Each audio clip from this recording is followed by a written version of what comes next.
Hey, what is going on, guys? It's Young here, and today I'm back in our Fortnite video, and in today's video, I'm going to be showing you guys the best settings to use here in Fortnite Chapter 2, and as well show you guys the settings that I'm currently using, and I'm also going to go in depth and really explain exactly why I have the settings that I have, because I think that's really important, because if you guys just change your settings without really knowing exactly why you're changing them, they really won't provide too many benefits for you. So definitely stay to the end of the video, because these settings are the very best for the game here currently. And real quick, before we get into the video, I have a V-Buck giveaway. I give away 2,000 V-Bucks every single Friday. So if you guys want to take part in this giveaway and win some free V-Bucks, all you guys have to do is to drop a like on this video. Make sure you guys do subscribe to the channel. Make sure you guys do turn on post notifications so you guys get notified for every single new video and when I announce the winners.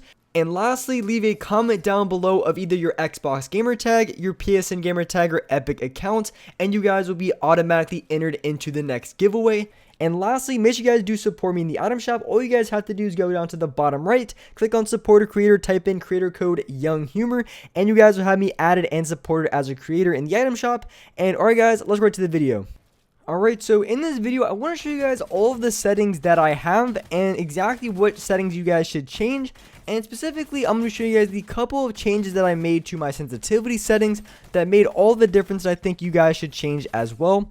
So here, going into my settings, the first setting you guys want to have that I want to talk about is going to be the colorblind setting.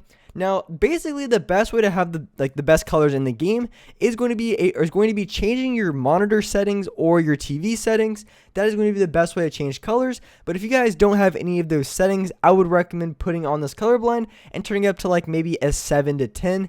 I think that'll make the colors look a little bit better, and that's the reason why I use it. It really doesn't give me like any competitive advantage or anything like that. I just think it looks pretty good, so that's why I would recommend having that setting on. So going into the game setting, you guys want to have auto open doors. You want to have the auto consumables to the right on. So like when you pick up, a chest, you know that the gun that you pick up is going to go to immediately to the first slot, which makes it 10 times easier. You want to have the confirm edit on release on, and then you want to have record replays off.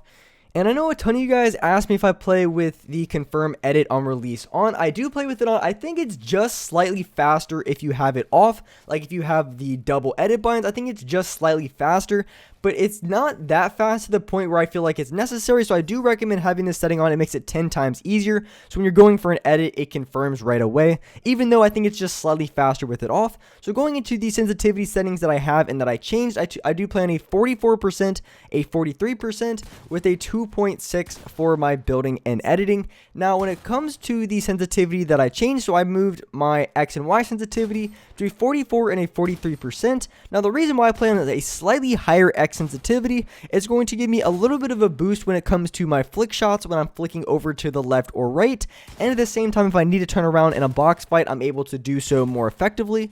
And I do play a little bit, like before, I think I was on like a 46 or 47, and the reason why I moved it down was specifically because I feel like my aim was perfect, but the only problem that I had is I felt like from time to time, I was missing a couple of my shotgun shots that I really feel like I shouldn't have missed. So that's why I ended up moving around my settings just a little bit, just because I feel like I was kind of inconsistent with my shotguns, even though my SMGs felt fine, ARs felt fine, so that's why I decided to make a change. Now, as far as my building and editing, I would recommend for you guys to have on like a 2.2. I play on a 2.6, which is extremely high. And the reason why I play on an extremely high building and editing sensitivity is because in my games, I play a lot of solos. And the majority of people that I go against are like the sweatiest like keybot players you guys have ever seen in your life. And I need to play on a very high building and editing. That way I can very effectively move in and out of boxes. I can be very good at box fights against those sweaty keybot players.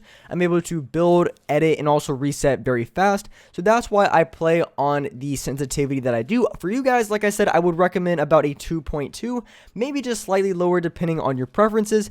But for myself, I do play on a 2.6, and as you can see, it's very fast. I prefer like 2.5 to 2.6, and I just think that having that extra speed when it comes to being able to turn around is just such an advantage for me, especially when I go against really tryhard keybot players that just like to spam their builds and box fight every single gunfight. So I find that to be very effective. thing to use, and that's why I do plan a 2.6 for my building and editing sensitivity. But like I said, for you guys, I would recommend about a 2.2, maybe 2.1. I still like towards the fast end, but 2.1, 2.2 really isn't that fast. I think it's a good balance in between being able to build very smoothly, very accurate, but also being able to build fast if you need to. As far as my X and Y sensitivity for my ADS, I recommend a 10. I think 10 is just the best one to use. I've played on like a 10 to 11 for like the longest time. I just think it's the best sensitivity to use. I tried out a ton of ADS, and honestly, I just couldn't get used to anything a little bit higher. I've tried anything like a 13 or 14, but I felt like for 13 and 14, it was pretty good at close range, but when it came to those long range situations, I feel like I just had a hard time tracking other players.